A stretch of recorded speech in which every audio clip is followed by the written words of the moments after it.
ನಾವು ಇವತ್ತು second PUC Kannada ವಿಷಯದ ಕದಡಿದ ಸಲಿಲಂ ತಿಳಿಬಂದದೆ ಪದ್ಯಭಾಗದ ಕಥಾರೂಪದ ಸಾರಾಂಶವನ್ನು ನೋಡೋಣ.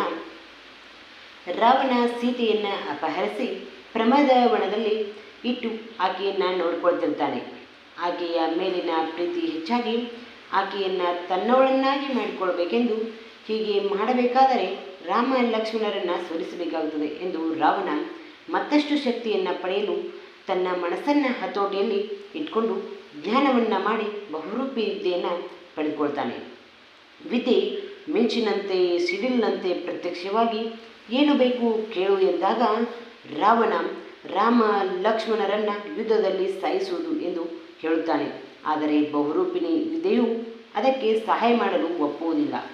ಚಕ್ರಧರನಾದ ಲಕ್ಷ್ಮಣನನ್ನು ಮತ್ತು ಚರ್ಮದೇಹಧಾರಿಯಾದ ರಾಮನನ್ನು ಬಿಟ್ಟು ಉಳಿದವರನ್ನು ಉಳಿಸುವುದಿಲ್ಲವೆಂದು ಆಶ್ವಾಸನೆಯನ್ನು ನೀಡುತ್ತದೆ. ಆಗ ರಾವಣ ಅದರ ಅವಶ್ಯಕತೆ ನನಗಿಲ್ಲ ಎಂದು ನಮಸ್ಕರಿಸಿ 3 ಬಾರಿ ಪ್ರದಕ್ಷಿಣೆಯನ್ನು ಹಾಕಿ ತನ್ನ ಅರಮನೆಗೆ ಹೋಗುತ್ತಾನೆ. ಅಲ್ಲಿ ಅಂಗದಾದಿಗಳು ಅಂತಃಪುರದ ಸ್ತ್ರೀಯರನ್ನು ಕಾಡಿಸುವುದು ಮತ್ತು ತನ್ನ ಹೆಂಡತಿ ಮಂಡೋದರಿಗೆ ಅಪಮಾನ ಮಾಡಿರುವುದನ್ನು ನೋಡಿ ಎಲ್ಲಿದ್ದರೂ ಹಿಡಿದು ತಂದು ಆ ಅಂಗದಾದಿಗಳನ್ನು ಬಹು ಪ್ರಕಾರವಾಗಿ ಶಿಕ್ಷಿಸುತ್ತೇನೆ ಎಂದು ಹೇಳುತ್ತಾನೆ.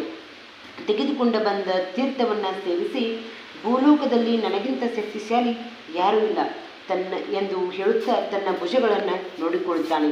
ಅಷ್ಟರಲ್ಲಿ ಸೀತೆ ಜ್ಞಾಪಕಕ್ಕೆ ಬಂದು ತನ್ನ ಸೀತೆಯನ್ನು ನೋಡಲು ಪ್ರಮದವನಕ್ಕೆ ಹೋಗುತ್ತಾನೆ.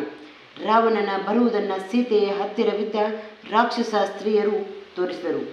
ರಾವಣನ ರೂಪವನ್ನು ಹುಲ್ಲಿಗೆ ಸಮಾನವೆಂದು ಸೀತೆಯು ಭಾವಿಸಿದಳು.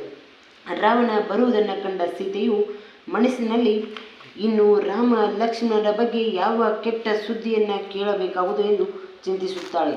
ರಾವಣನ ಸೀತೆಯ ಬಳಿ ಬಂದು, ನನಗೆ ಬಹುರೂಪಿಣಿ ವಿದ್ಯೆ ಸಿದ್ಧಿಯಾಗಿದೆ, ಇನ್ನೂ ಯುದ್ಧದಲ್ಲಿ ಸೋಲಿಸುವವರು ಯಾರೂ ಇಲ್ಲ ಎಂದು ಹೇಳುತ್ತಾ ರಾಮ ಲಕ್ಷ್ಮಣರನ್ನು ಮರೆತು ನನ್ನ ಸಾಮ್ರಾಜ್ಯ ಸುಖವನ್ನು ಅನುಭವಿಸು ಎಂದು ಹೇಳುತ್ತಾನೆ.